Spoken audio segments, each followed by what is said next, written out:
Hello everyone. Sure 60 के इस online platform पर मैं अनवर सिंधु आप सभी का स्वागत करता हूं। आज हम मेडिवल हिस्ट्री की छठी क्लास देखने जा रहे हैं। जो इसके अंदर हम शुरू करेंगे मुगल एम्पायर, जो पानीपत के पहले युद्ध के बाद बाबर के द्वारा स्थापित किया जाता है। आइए शुरू करते हैं। बाबर के बारे में पढ़ेंगे। ये 1526 से 1530 तक इसका कार्यकाल रहा बाबर का। The foundation of the Mughal rule in India was laid by Babur in 1526। 1526 के अंदर बाबर के द्वारा इंडिया के अंदर मुगल रूल को स्थापित किया जाता है। He was the descendant of Timur. वो किसका वंशज था? तैमूर का। From the side of his father, उसके फादर की तरफ से वो तैमूर का वंशज था। और उसकी माँ की तरफ से वो चंगेज खान, माँ की साइड से चंगेज खान का वंशज था। तो ये उनके जो फादर थे उनका नाम था उमर शेख अब्दुल्ला, उमर शेख मिर्जा, उमर शेख मिर्जा। और ये इनके जो फादर की तरफ से ये पांचवा वंशज था। और उनकी माँ का नाम था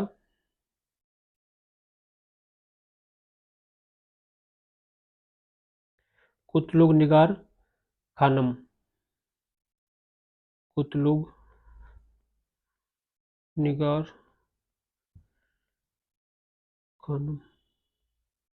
और माँ की तरफ से ये चंगेज खां के 14वें वंशज थे।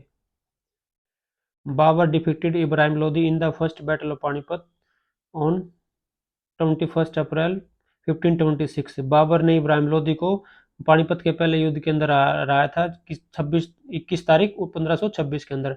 एंड इस्टेब्लिश मुगल डायनेस्टी, और क्या स्थापित किया? मुगल डायनेस्टी स्थापित की। Which lasted till the establishment of British rule in India, जो इंडिया के अंदर ब्रिटिश रूल स्थापित होने तक रही। तो पानीपत के पहले युद्ध, उसके बाद 1527 के अंदर ये हराता है खानवा के युद्ध के अंदर मेवाड़ के राणा सांगा को। तो इससे पहले हम पानीपत के बारे में बात कर लेते हैं। तो पानीपत का जो युद्ध होता है उसके लिए बाबर को इनविटेशन दिया जाता है, और ये इनविटेशन 3 लोगों ने दिया था। ये पहले नंबर पे आता है राणा सांगा, ये राणा सांगा ऑफ मेवाड़, मेवाड़ के राणा सांगा, इनको बुलाते हैं। दूसरा दौलत खां लोधी, जो पंजाब का गवर्नर है।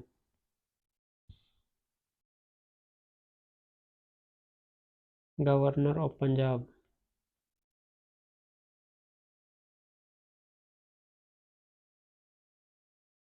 और तीसरा आलम खान लोधी, जो इब्राहिम लोधी का अंकल है, चाचा है, अंकल ऑफ इब्राहिम लोधी।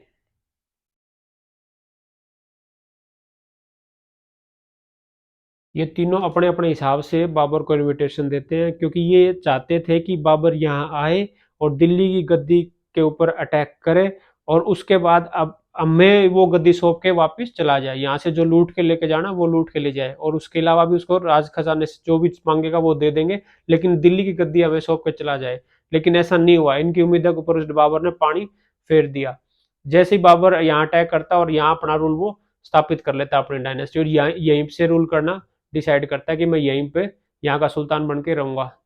और फिर धीरे धीरे करके एक एक को इनको अपने निपटाता भी है, इनके साथ भी युद्ध करता है फिर ये, क्योंकि इनको पता था कि इसके अगर जो जो ये एम्पायर स्थापित करने जा रहा है इसके अंदर सबसे बड़े यही है जो इसको वो करेंगे। ये पहले वाले इब्राहिम लोदी के नहीं हुए तो ये इसके क्या होंगे, ये बात इसको बड़े अच्छे से समझ आ रही थी। तो ये क्या करता है, ये मतलब ये कह सकते हैं कि इब्राहिम लोदी के टाइम पे जयचंद का काम किया इन्होंने, जो मेडिवल हिस्ट्री के अंदर जयचंद करता है। गद्दारी की इन्होंने, तो गद्दारों के लिए कोई जगह नहीं थी इसके काल में। तो इसने फिर एक एक करके इन तीनों को हराया है। तो ये 1527 के अंदर फिर खानवा के युद्ध के अंदर, खानवा पड़ता है राजस्थान के अंदर, खानवा के युद्ध के अंदर राणा सांगा को हरा देता है। फर्स्ट बैटल ऑफ पानीपत के बारे में बात करेंगे। इनविटेशन हमने देख लिया है कि किसने दिया था उसको। तो इसके अंदर इसके अंदर इसकी विजयी होती, ये विजयी होता है बाबर। इसका सबसे बड़ा कारण था तोप, इसके पास क्या थी, तोप थी। और जैसे ही इब्राहिम लोदी की सेना वहां पानीपत के मैदान के अंदर पहुंचती है, तो बाबर की सेना की तरफ से एकदम से तोप तोप के गोले आने शुरू हो जाते हैं। तो वो एकदम से हक्का बक्का रह जाती है कि मतलब ये हो क्या रहा है, हर जगह धुआं ही धुआं है और एकदम से कोई ऐसी चीज आ रही है और काफी लोगों को मार के चली जा रही है। तो वो हैरान हो गए थे और एकदम से पूरे भगदड़ मच गई थी उसकी सेना के अंदर कि इसको कैसे हरा पाएंगे, ये कोई मत, क्योंकि उनके लिए क्या था, नई चीज थी। इंडिया के अंदर पहली बार इसने तोप का यूज किया है, बाबर के द्वारा किया गया था। First time use of cannon in India. तो ये इसका जीत का कारण भी बनी है। तो जीत का कारण एक तो कैनन बनी है, और ये इसके तोपची थे दो इसके इसमें सेना के अंदर, उनके द्वारा यूज की जा रही थी। एक था अली कुली खान और मुस्तफ़ा खान, ये इसके दो खजान तोपची थे, अली कुली खान और मुस्तफ़ा खान। और दूसरा इसका कारण था जीतने का, ये तुगलुगमा तुगलुगमा वार सिस्टम के तहत इसने युद्ध लड़ा था। ये एक ऐसा सिस्टम होता है जिसके तहत एक आर्मी को डिप्लॉय किया जाता है। मैं दिखा बता देता हूँ आपको किस तरीके से होता है। मान लीजिए ये दुश्मन की सेना है, तो इसने क्या किया, इसने अपनी जो आर्मी थी उसको ऐसे सेटल किया, जिसमें आगे सिपाही, और बाद में इसने क्या किया, यहाँ पर इन्होंने घोड़े, जो घुड़सवार थे, उनको अपॉइंट कर दिया, और बीच में इसने क्या किया, यहाँ पर इसने तोप वगैरह लगा दी। और ये पहले जो इसके आर्मी के अंदर जो पहले जवान लिए जाते थे, वो बहुत ही कमजोर तरीके के होते थे, मतलब बहुत ही कमजोर। या फिर ये भी कह सकते हैं कि जो इसके जो सोल्जर्स थे, आर्मी पर्सन नहीं थे, उसके अलावा सिविलियन को ये लेता था आगे, क्योंकि उनको पता था कि ये कोई किसी को मार तो सकते नहीं, लेकिन मर तो सकते हैं, मरने के तो काम आएंगे। तो इसलिए वो उनको ले लेता था। तो इस अभी क्या था कि ये वाला जो इसका फ्रंट है, ये फ्रंट बहुत ही कमजोर होता था आगे वाला। तो जैसे ही दूसरे जो सेना होती थी वो इनके ऊपर अटैक करती थी, वो क्या हो जाती थी, वो इसके इनके अंदर चली जाती थी, और ये फिर उसको चारों तरफ से उसको घेर लेते थे। फिर कुछ सीन इस तरह का बन जाता था। ये सेना है, ये आगे की तरफ मूव करेगी।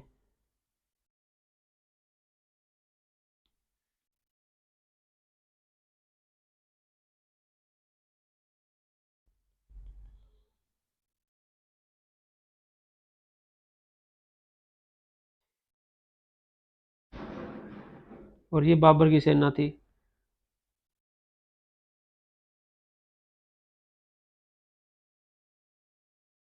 और जो पीछे इसने घुड़सवार जो खड़े किए थे, वो इनको क्या कर लेते हैं, यहाँ से कवर कर लेते हैं। और ये एकदम से फिर किसके सामने आ जाते हैं, यहाँ इसने तोप को अपॉइंट, तोप भी लगा रखी थी, उसके सामने आ जाती है सेना फिर। और यहाँ से इनके ऊपर डायरेक्ट अटैक होता है, और ये पीछे से फिर घुड़सवार होते हैं। तो ये क्या होता है, दुश्मन की सेना को चारों तरफ से घेर लेना। ऐसी पद नीति, ऐसी युद्ध नीति है जिसको बोलते हैं Tulughma war system. Tulughma war system. तो ये सिस्टम होता है, इसके तहत इसने इसकी आर्मी को हराया था।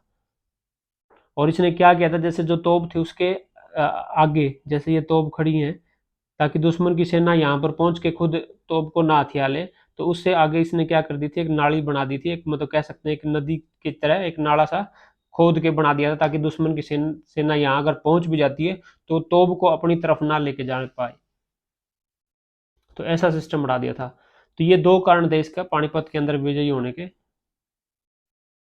और इस तरह का जो सिस्टम होता है कि जिसमें आर्मी पीछे की तरफ रख के, ये जो पीछे जो है लड़ने वाले सैनिक पीछे, आगे मतलब बिना लड़ने वाले सैनिक थे, उनको पीछे की तरफ रखना, मतलब एक रिजर्व आर्मी का कॉन्सेप्ट भी इसने यूज किया था। ये इसके अंदर लागू होता है ये कॉन्सेप्ट भी, कॉन्सेप्ट ऑफ रिजर्व आर्मी।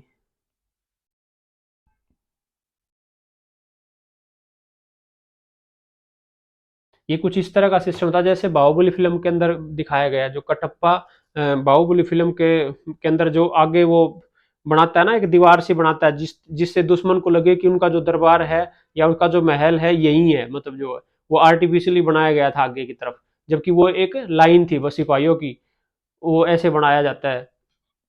तो उस तरह का सिस्टम होता था ये। और पानीपत की जीत के बाद अपने जश्न मनाने के लिए ये काबुल के अंदर, क्योंकि ये काबुल का राजा था उस टाइम पे जब ये इंडिया के ऊपर अटैक करता है, तो काबुल के अंदर इसने लोगों के बीच चांदी के सिक्के बंटवाए थे इसने।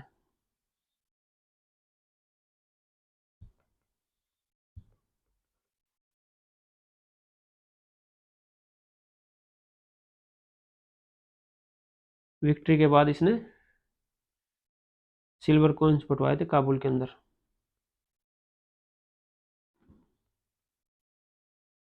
काबुल के अंदर। और लोगों ने इसको क्या कहा था, इसको उपाधि दी थी लोगों ने कलंदर की। तो ये प्रश्न पूछा जा सकता है कि कलंदर की उपाधि इसको कौन से युद्ध के बाद मिली थी। ये पानीपत के पहले युद्ध के बाद मिली थी। कलंदर का मतलब होता है मस्त मौला। और इसने टाइटल भी अज्यूम किया था पानीपत के युद्ध में विजयी होने के बाद, इसने टाइटल अज्यूम किया था बादशाह का। और इससे पहले किसी भी रूलर के द्वारा बादशाह का टाइटल नहीं अज्यूम किया गया था, ये बाबर के द्वारा किया गया बादशाह। बादशाह या पादशाह कोई सा भी हो सकता है।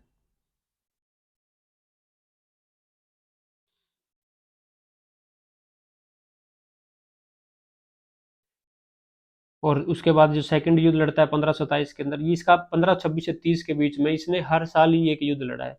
और राणा सांगा को हरा के भी इसने टाइटल अज्यूम किया था गाजी का।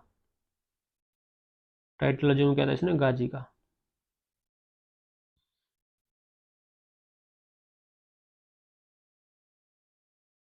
फिर 1528 के अंदर ये मेदिनी राय को हराता है चंदेरी के युद्ध के अंदर। चंदेरी का युद्ध होता है उसके अंदर मेदिनी राय को हराता है 1528 के अंदर। उस टाइम पे शेरशाह सूरी बाबर के साथ लड़ रहा होता है, इस युद्ध के अंदर बाबर की तरफ से लड़ रहा होता है शेरशाह सूरी। ये बाबर की आर्मी के अंदर होता है। फिर 1529 के अंदर क्या होता है, ये किसको हराता है, घाघरा के युद्ध के अंदर मोहम्मद महमूद लोधी को हराता है, जो किसका अंकल है, इब्राहिम लोधी का अंकल है। और इस टाइम पे शेरशाह सूरी इसके साथ लड़ रहा होता है महमूद लोधी के साथ।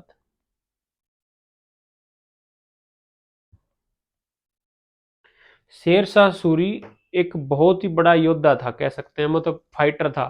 वो बाबर की रणनीति समझने के लिए बाबर की आर्मी के अंदर शामिल हो जाता है। और जब चंदेरी का युद्ध लड़ा जाता है तो बाबर किस रणनीति से लड़ता है, कौन किस टाइम पे किसके के पास क्या कमांड रहती है, वो सारी चीजें ये देख चुका था। फिर अगले ही साल ये जब बाबर मोहम्मद लोधी के ऊपर अटैक करता है, तब ये शेरशाह सूरी मोहम्मद लोधी की तरफ से लड़ रहा होता है, लेकिन फिर भी बाबर इनको हरा देता दोनों को मिलके घाघरा के युद्ध के अंदर। घाघरा का युद्ध था ये ऐसा युद्ध था जो जल पे में के अंदर भी लड़ा गया और थल के ऊपर भी लड़ा गया। ये लैंड के ऊपर भी लड़ा गया था और घाघरा जो नदी है उसके अंदर भी लड़ा गया था। जल और थल दोनों पर लड़ा जाने वाला पहला युद्ध था। तो शेरशाह सूरी ये जब बाबर की आर्मी के अंदर होता है, तब इसको देखता है बाबर इसको कि ये दोनों हाथों से मांस खा रहा था। तो इसको देख के वो समझ जाता है कि अगर इन फ्यूचर तेरे को सबसे बड़ा अगर खतरा हुआ तो सबसे बड़ा खतरा इसी आदमी से हो सकता है। बाबर ने अनुमान लगा लिया, क्योंकि बाबर भी एक बहुत अच्छा फाइटर था। तो उसने अपने बेटे हुमायूं को बताया कि मतलब कुछ भी मतलब वो करना कर लेना, कोई दिक्कत नहीं आएगी, लेकिन इस आदमी से बच के रहना, इसके ऊपर ध्यान रखना, इस आदमी से बच जाना। और बाबर ने जो ये बात बताई, हुमायूं क्या करता है उसकी जितनी बताई गई सारी बातें याद रखता है, बस यही बात भूल जाता है कि शेरशाह सूरी के ऊपर ध्यान रखना है, इससे बच के रहना है, यही बात भूल जाता है और इसका नुकसान उसको उठाना पड़ता है। शेरशाह सूरी हुमायूं को हरा के गद्दी के ऊपर बैठता है फिर इंडिया की गद्दी के ऊपर, और सूर एम्पायर को स्थापित करता है। और फिर 1530 के अंदर ये आगरा के अंदर इसकी मृत्यु हो जाती है। और उसका मकबरा जो है वो कहाँ है, काबुल के अंदर है। आगरा के अंदर मृत्यु हो जाती है। तो पहले तो आगरा के अंदर इसकी जो कैपिटल थी ये आगरा थी।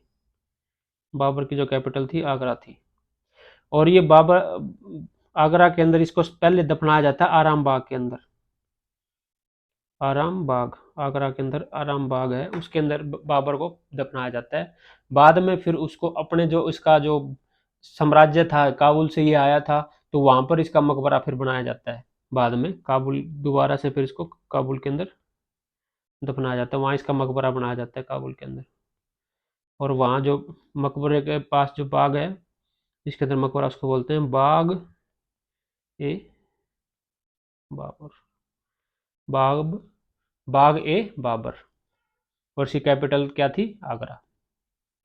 He adopted Tugluma and flanking party system and first to use gunpowder and artillery in India। ये बात मैं पहले आपको बता चुका हूँ कि इसने युद्ध नीति कौन सी थी, इसकी तुगलुमा थी। एसएससी ने तो बहुत बार पूछ रखा है। और पहली बार किस क्या यूज हुआ था? गन पाउडर का और आर्टिलरी का यूज हुआ था, यानी या फिर कह सकते हैं कैनन का यूज हुआ था पहली बार इंडिया के अंदर। तो ये बाबर का कार्यकाल था।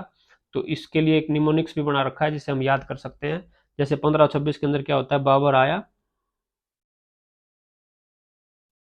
बाबर आता है 1526 के अंदर, फिर पानी पिया, फिर मतलब पानी का मतलब होता है पानीपत का युद्ध हुआ, फिर पानी पिया, खाना खाया, चाय पी, उसके बाद घर गया और मर गया। 1526 के अंदर पानीपत का युद्ध लड़ता है ये। अगले साल खाना मतलब खानवा का युद्ध लड़ता है 1527 के अंदर। फिर चंदेरी का युद्ध लड़ता है 1528 के अंदर। फिर घाघरा का युद्ध लड़ता है 1529 के अंदर, घर गया और फिर मर गया। फिर ये 1530 के अंदर इसकी डेथ हो जाती है। बाबर आया, पानी पिया, खाना खाया, चाय पी, घर गया और मर गया। तो ये इसके सारे युद्ध हैं, ये इसमें इससे याद हो जाएंगे। ही रोट हिज ऑटोबायोग्राफी तुझ के बाबरी इन तुर्की। ये तुर्की भाषा के अंदर इसकी ऑटोबायोग्राफी लिखता है, तुझ के बाबरी। इसका जिक्र हम पहले भी कर चुके हैं। In which he give an excellent account of India and his empire, जिसके अंदर ये डिस्क्रिप्शन में देता है कि भारत की जो भौगोलिक स्थिति थी उनके बारे में बताता है, और अब उसके एम्पायर के बारे में बताता है। It was translated in Persian, ये पर्सियन लैंग्वेज के अंदर ट्रांसलेट की जाती है बाद में। ये पहले तुर्की भाषा के अंदर थी, पर्सियन के अंदर। ये किस नाम से ट्रांसलेट की जाती है? बाबरनामा के नाम से ट्रांसलेट की जाती है। किसके द्वारा की जाती है? अब्दुल रहीम खान खाना। ये जो इसके नौरत्न थे अकबर के टाइम पे, नौरत्न थे, उनमें से एक था अब्दुल रहीम खान खाना। ये उसको ट्रांसलेट करता है पारसी के अंदर। और इंग्लिश के अंदर भी ट्रांसलेट की जाती है मैडम बिब्रिज के द्वारा। मैडम बिब्रिज के द्वारा इंग्लिश में ट्रांसलेशन की जाती है, और अब्दुल रहीम खान खाना ये अकबर के टाइम पे करते हैं बाबरनामा को के अंदर ट्रांसलेट, इसको तुझके बाबरी को। ये इसकी ऑटोबायोग्राफी थी। ऑटोबायोग्राफी का मतलब जो आदमी खुद लिखता है। ऑटो, ऑटो का मतलब था self. He compiled two anthologies of poem, इसने दो पोइमों को इकट्ठा भी किया था, एक दीवान जो तुर्की भाषा के अंदर थी, और एक मुबियान, ये पर्सियन के अंदर थी। दो संग्रह था इसका, एक पोइम्स का संग्रह था, दीवान और मुबियान के नाम से। ही आल्सो रोट रिसाल ए उशाज, रिसाल ए उशाज भी इसने लिखे हैं, जिसको हम लेटर्स ऑफ बाबर बोलते हैं। बाबर के ये क्या थे? लेटर्स थे। ये कह सकते हैं मुगल पीरियड का सबसे पहला पोइट था ये। सबसे पहला कवि यही था मुगल पीरियड का, first poet of Mughal empire. Mughal period का ये पहला कवि था। उसके बाद हुमायूं आ जाता है। इसके बारे में एक बात और जान लो, अयोध्या के अंदर जो मंदिर था वो इसके द्वारा तुड़वाया जाता है। अयोध्या के अंदर जो राम मंदिर थे वो इसके द्वारा तुड़वाए जाते हैं, और उसकी जगह पे अयोध्या के अंदर बाबरी मस्जिद का निर्माण किया जाता है। बाबरी मस्जिद का निर्माण जो अभी डिस्प्यूट चला 1992 से लेके 2018-19 के, अभी भी बात चली रही होती है बाबरी मस्जिद के बारे में। ये बाबरी मस्जिद का निर्माण किया जाता है, ये इसका एक कमांडर होता है उसके द्वारा किया जाता है। मीर बख्शी उसका नाम था, मीर बख्शी के द्वारा वहाँ बाबरी मस्जिद का निर्माण करवाया जाता है। जो कमांडर था बाबर का, कमांडर ऑफ बाबर।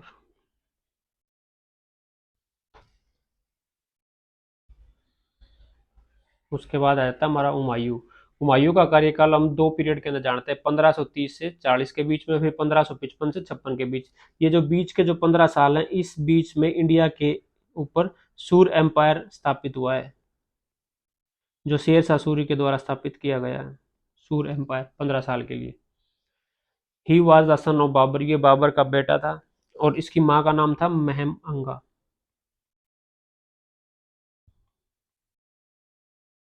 महम अंगा and ascended the thrown in 1530, और 1530 के अंदर गद्दी के ऊपर बैठता है।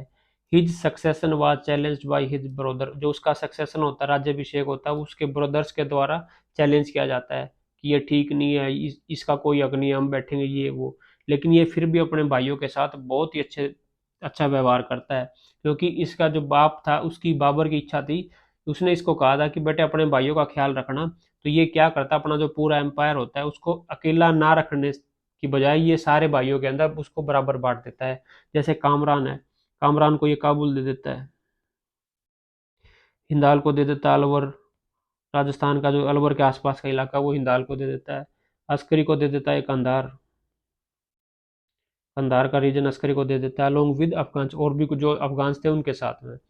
ही fought two battles against Shershah, ये शेरशाह के अगेंस्ट में दो बैटल लड़ता है। एक बैटल ऑफ चौसा जो 1539 के अंदर लड़ा जाता है, और दूसरा बैटल ऑफ कनौज या बिलग्राम, दोनों ही नाम से जाना जाता है इसको, कनौज या बिलग्राम, ये 1540 के अंदर लड़ता है।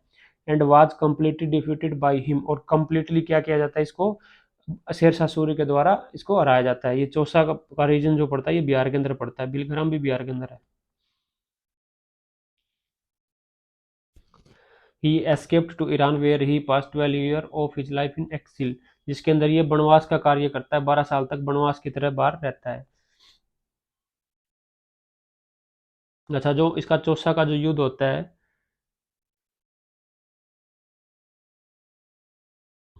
बैटल ऑफ चौसा, ये 1539 के होता है। जो चौसा जो है ये करमनासा नदी के किनारे है, करमनासा रिवर। ये बिहार बीपीएससी के अंदर तो पूछा भी गया है ये, कि चौसा जो है वो कौन सी नदी के किनारे पड़ता है, ये करमनासा नदी के किनारे पड़ता है।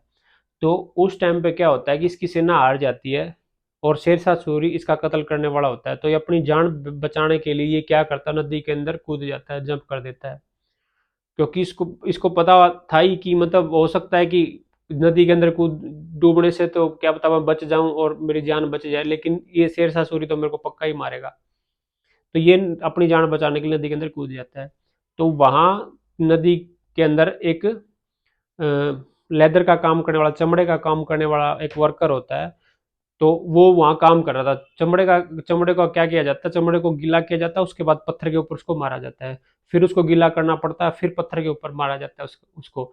तो इस तरीके से चमड़ा जो होता है वो तैयार होता है। तो वो वहां काम कर रहा था, उसको दिखाई दिया कि कोई आदमी नदी के अंदर तैरता हुआ आ रहा है, मतलब डूब रहा है कोई आदमी। तो वो क्या करता है, इसको बचा लेता है। उसको बचाने के बाद, और जिसके द्वारा इसको बचाया जाता है उसका नाम था निजाम, सेव्ड बाय निजाम, जो एक लेदर वर्कर था, चमड़े का काम करने वाला वर्कर था।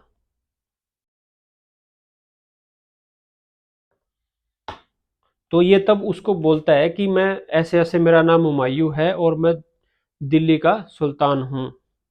और जैसे ये ऐसे कहता है, और मैं ये कहता है कि मैं दिल्ली का सुल्तान हूँ, और एक दिन के लिए मैं तेरे को क्या करूंगा, राजा बनाऊंगा।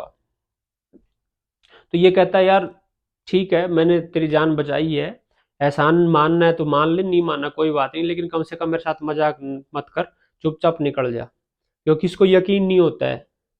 तो बाद में जब ये दिल्ली के अंदर पहुंचता है, और दिल्ली पे जाके दोबारा फिर ये आदेश देता है अपनी सिपाहियों को कि उस बंदे को लेके आओ, तो फिर तब ये निजाम को लेके आते हैं और उसको एक दिन के लिए ये राजा बनाता है। और जो भी वो करना चाहे उसको आजादी दी जाती कि आप एक दिन के लिए राजा हो और कुछ भी कर लो। तो अब चमड़े का काम करने वाला आदमी था, तो जाहिर सी बात है उसको किसी भी तरह का कोई एक्सपीरियंस नहीं था, तो वो क्या ही कर लेता, कुछ नहीं। तो पूरा दिन ऐसे ही वो गद्दी के ऊपर बैठा रहता है, खाता पीता आराम से अपना ऐशो आराम करता है। और लास्ट में क्या करता है, जाते जाते एक अनाउंसमेंट करता है कि चमड़े के सिक्के चलाए जाएं। अब चमड़े का काम करने वाला था तो उसकी सोच वहीं तक सीमित होगी, वो कहता है चमड़े के सिक्के चलाए जाएं, और एक दिन के लिए इसका कार्यकाल था। तो ये भी कई बार पूछा जाता है कि चमड़े के सिक्के किसके कार्यकाल में चले थे। ये जो चमड़े के सिक्के थे ये हुमायूं के टाइम पे चले थे, लेकिन ऑफिशियली नहीं चले थे, ये अनऑफिशियली कहा जाता है कि मतलब चले थे, क्योंकि अगले दिन राज राज्य क्या हो जाता है, चेंज हो जाता है, और उसको कह देते हैं ठीक है जो कल अनाउंसमेंट की थी उसको खारिज करते हैं। तो चमड़े के सिक्के किसके द्वारा चलाए गए थे, निजाम भी ऑप्शन में दे सकते हैं, या फिर किसके काल में चले थे, ये हुमायूं के काल में चले थे।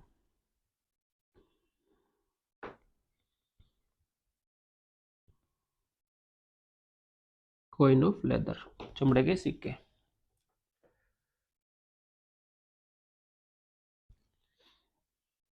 और उसके बाद कनौज का युद्ध होता है, कनौज के युद्ध के बाद इसको वहां से भागना पड़ता है युद्ध के मैदान से।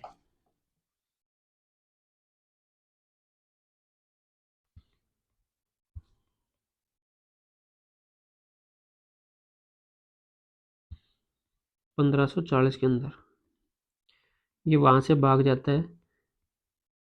फिर ये भाग के वहां से कहाँ जाता है, जोधपुर के अंदर जाता है। वो जोधपुर के अंदर इसको वहां शरण नहीं दी जाती। उसके बाद अपने भाई के पास जाता है कंधार। तो इसका भाई भी इसको शरण देने से मना कर देता है। तो ये ऐसे ही होता है, मतलब बुरे वक्त में भाई भी साथ छोड़ गया इसका। तो ये हालात होते भी हैं, जब तक आपका बुरा टाइम है कोई आपका साथ नहीं देने वाला है, आपको अपना साथी खुद बनना पड़ेगा, और अच्छे टाइम में हर कोई आपका साथ दे रहा होगा। उसके बाद ये ईरान जाता है, जहाँ इसको फिर फाइनली लास्ट में इसको शरण मिलती है, शेल्टर दिया जाता है। और ईरान का रूलर था शेख अली अकबर जामी, उसके द्वारा इसको शरण दी जाती है। ईरान का रूलर था शेख अली अकबर, शेख अली अकबर, इतना याद कर लीजिए आप। अली अकबर जो इसको क्या देता है, शेल्टर देता है। और ये शेल्टर ही नहीं, अपने शेल्टर के साथ साथ अपनी बेटी भी दे देता है इसको। इसकी बेटी थी जिसका नाम था हमीदा बानो बेगम, उसकी शादी इसकी से कर देता है वो, हमीदा बानो बेगम, जो हुमायूं की वाइफ बनती है। और हमीदा बानो बेगम से ही 1542 के अंदर अकबर का जन्म होता है।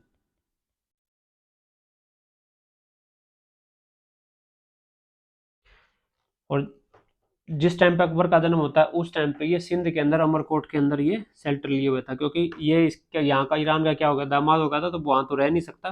तो फिर ये सिंध के अंदर, सिंध प्रांत के अंदर एक जगह है अमरकोट, अमरकोट, और वहां का रूलर था वीर साल।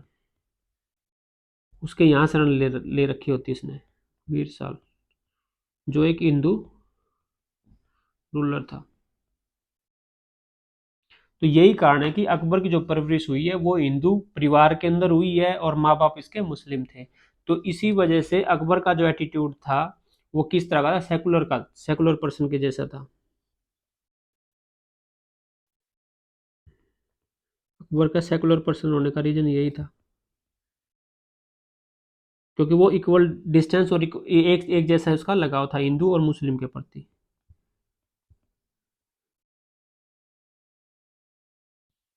वो हिंदू देवी देवताओं की पूजा भी करता था और वो नमाज भी पढ़ता था।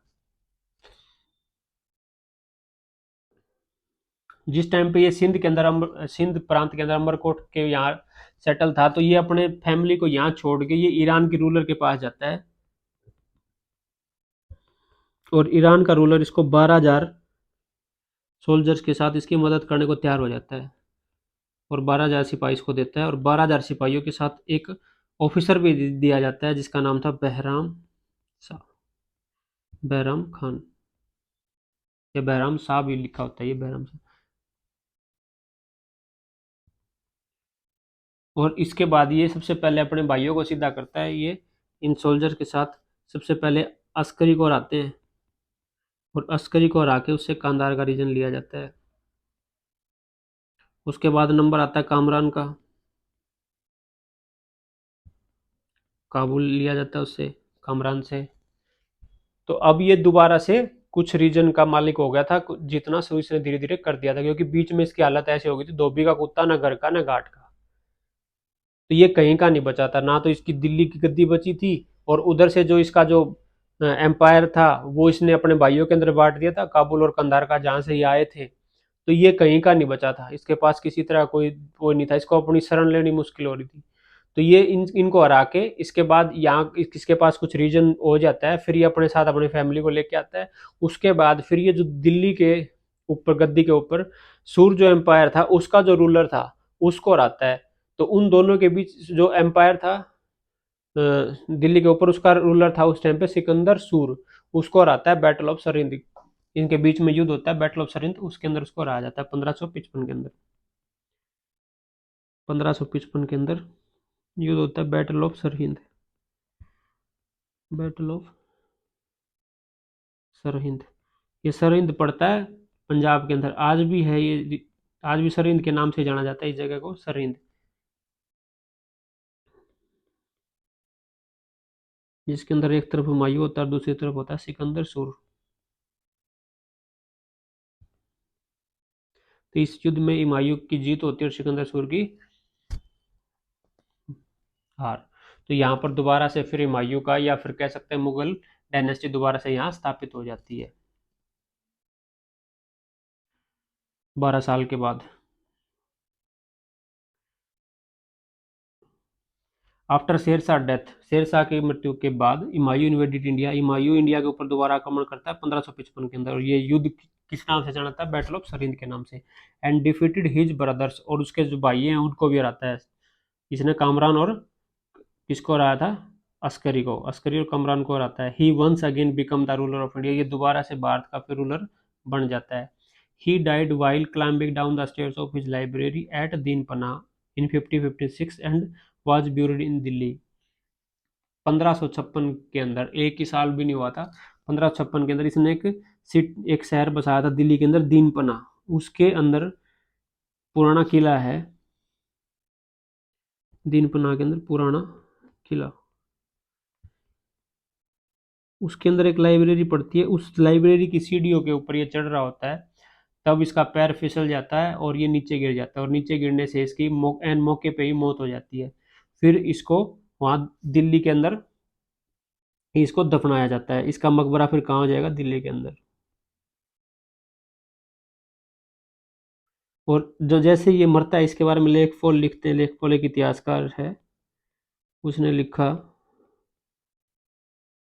कि हुमायूं जीवन भर लड़खड़ाता रहा और अंततः लड़खड़ाते हुए मर गया, उसकी मृत्यु हुई, वो मर गया।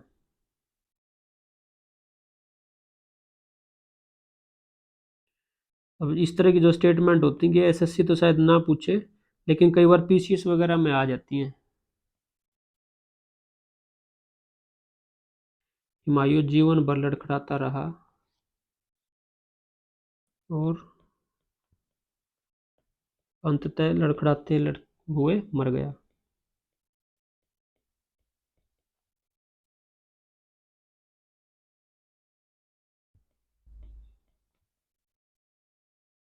तो ये स्टेटमेंट किसके द्वारा दी जाती है, लेखपोल के द्वारा। हिज सिस्टर, उसकी सिस्टर थी गुलबदन बेगम, रोट हिज बायोग्राफी हुमायूं नामा, उसके बारे उसकी जीवनी लिखती है, बायोग्राफी लिखती है, किस नाम से, हुमायूं नामा के नाम से, उसकी बहन के द्वारा, गुलबदन बेगम के द्वारा। एसएससी ने तो पता नहीं कितनी बार ये प्रश्न पूछा है कि हुमायूं नामा किसने लिखी है, किसने लिखी है। तो ऑप्शन में कई बार बच्चे गलत कर देते, हुमायूं का नाम दे देते, हुमायूं का वो कर देते। सिर्फ बाबर ने अपनी वो लिखी है बाबरनामा, हुमायूं ने नहीं लिखी है, इसकी बहन ने लिखी, गुलबदन बेगम ने। ही बिल्ट दीन पना एट दिल्ली, दिल्ली के अंदर ये दीनपना नगर स्थापित करता है और उसको अपनी सेकंड कैपिटल बनाता है, क्योंकि इसकी कैपिटल पहले अकबर उसके टाइम पे क्या थी, कैपिटल आगरा। तो ये अपनी सेकंड कैपिटल किसको बना लेता है, दीनपना नगर दिल्ली के अंदर बनाता है। तो आज के लिए इतना ही था, हमने बाबर और हुमायूं पढ़ लिया। अब हम शेरशाह सूरी का जो सूर डायनेस्टी जो स्थापित होगी इसको पढ़ेंगे अगली क्लास के अंदर। तब तक के लिए जय हिंद, जय भारत।